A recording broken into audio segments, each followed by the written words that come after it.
Парни, привет! Многомиллионные подписчики.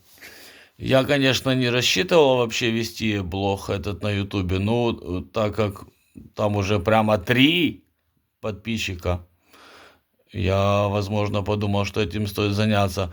Пока не знаю точно, какую тематику выбрать, думаю над следующим. Либо э, 3 направления. Это здоровая пища.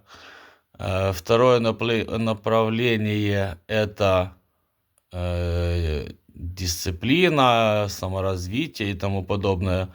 А третье направление это финансовая грамотность. Что подразумеваю под финансовой грамотностью?